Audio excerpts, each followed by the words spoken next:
So today we're talking about another disease of the heart, and that is being stingy, or in Arabic it's called bukhl. It's when you feel uneasy about sharing with others. You know, you're supposed to be happy and feel good about yourself when you're giving, but at the same time, if you have that feeling that you'd rather keep it to yourself and you're uneasy about it, that's being stingy.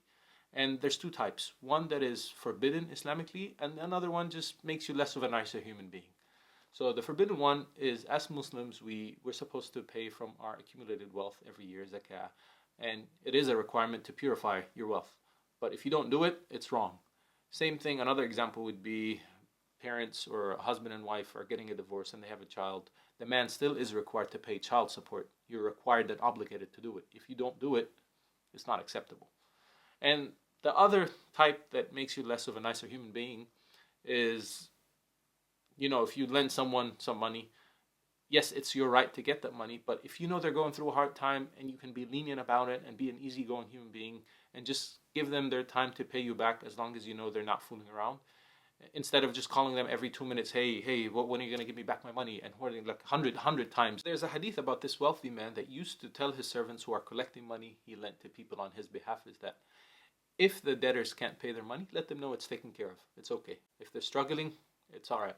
According to the hadith, when the guy dies, God is talking to his angels and saying, this guy was forgiving of people's transgressions against him, and I am more worthy of forgiving. So anything this guy did that transgressed against me is forgiven, and he has a free ticket, basically, to heaven. So why are people stingy? Why do we want to hold on to things? And God says in the Quran, بَلْ تُؤْثِرُونَ الْحَيَاةَ الدُّنْيَا. It's because we prefer this life over the hereafter. Even though وَالْآخِرَةُ خَيْرٌ وَأَبْقَى, like even though the hereafter is better and is staying while this life is very short, we're short-sighted. We want what we can see and touch and hold on to. And that's one reason. Another reason is fear of poverty. That is another disease of the heart. Even though there's a hadith that says, مَا نَقَصَ مَالٌ مِّن صَدَقَةٍ, you will never become poor. No one has ever become poor because of charity. So giving is a noble act. Actually, it's an art, in my humble opinion. It's an art in Islam. Did anyone ever tell you that? That giving is an art?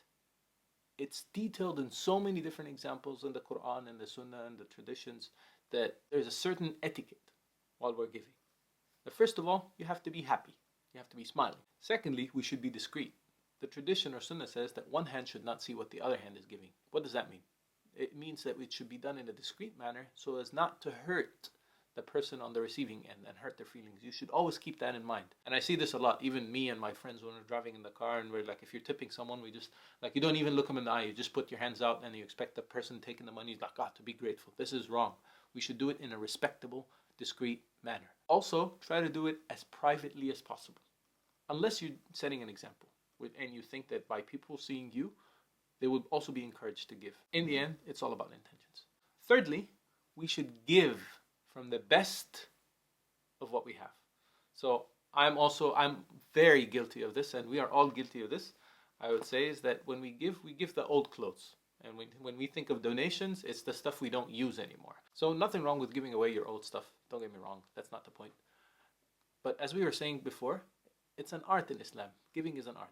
So, and as God says in the Quran, يَا أَيُّهَا الَّذِينَ آمَنُوا أَنفِقُوا مِنْ طَيِّبَاتِ مَا كَسَبْتُمْ. O believers, spend from the good things that you have earned. And the verse goes on later, you could read on your own. I'll explain it in simple terms. So if you have earned today a basket full of apples, you should not look for the bad apples to give away and say, well, they cannot eat apples anyways and they cannot afford to have apples anyways, so they should be thankful that I'm giving them the apples. No, you should put the bad apples on the side, and then from the rest, this is the good that you have earned, you should spend from those to give away to charity. This is how you're purifying yourself. This is the point. The next point, you should always not remind the receiver with your favors. You shouldn't say, oh, you owe me.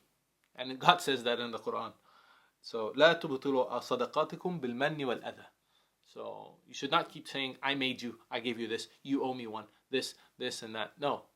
This is, if you do this, then whatever good that you have done is wiped away. And it's meaningless. So now that we understand that being stingy is a disease of the heart, how do we cure it? What do we do? Firstly, we remind ourselves that we are the ones in need to purify ourselves, and that holding on to things and being clingy onto them is like poisonous. It's just like being constipated while you need to let it go. Secondly, reminding ourselves that everything that we are and everything that we own belongs to God, and to Him it will return anyway. So inna lillahi wa inna ilayhi raji'un. So we might as well share it and become a tool to help others as much as possible. Thirdly, charity has never made anyone poor. مَا نَقَصَ مَالٌ مِّن صَدَقَةٍ. If the bank account, if you think the bank account went down a little bit here, it increased way in your hereafter. It's actually an investment. If you think about it, God is promising you. And if you want to do business, me and my friends are always looking for like good investment opportunities. And this is the best guaranteed zero risk investment. You're just investing from moving money from your dunya bank account to your hereafter bank account, and it multiplies. And God says it will multiply. And it's as if you're doing business with God, and you're lending God, and He is promising that this good loan that you gave in good faith will be multiplied. And we remind ourselves that وَمَا يَبْخَلْ فَإِنَّمَا يَبْخَلْ عَنْ نَفْسِهِ. And whoever holds back and does not share, you're just being stingy on your own self. You're wasting an opportunity for your own self. And we are the ones at loss here. God does not need us, and we are the one in need. This should always be the mentality. This is an opportunity for me to give. This is an opportunity for me to share, and that's why I'm sharing. That should be our mentality. And then God also promises us that if we share and we give, He will replace. So what's the problem then? وَمَا أَنفَقْتُم مِّن شَيْءٍ فَهُوَ يُخْلِفُهُ. That's what God says in the Quran. If you spend from something, He will replace it. He can replace it with the same thing, more, or something completely different. So don't take it literally. And last but not least, لَن تُؤْمِنُوا حَتَّى تُنْفِقُوا مِمَّا تُحِبُّونَ. You will never attain belief, you will never become a true believer unless you spend from that what you love the most. So if you want to test yourself and know that you're a believing person, find that what is you love the most, whether it's if your time, volunteer your time. If it's money, give away from your money. If it's you love your health and being energetic and blah, blah, blah, then use your energy to help other people somehow. If you're smart and you think you're really smart, use your brains to come up with some kind of project that helps other and solve a problem for someone else. And if you're knowledgeable and you like learning a lot, teach others. There's no point of you learning something if you're not teaching someone else.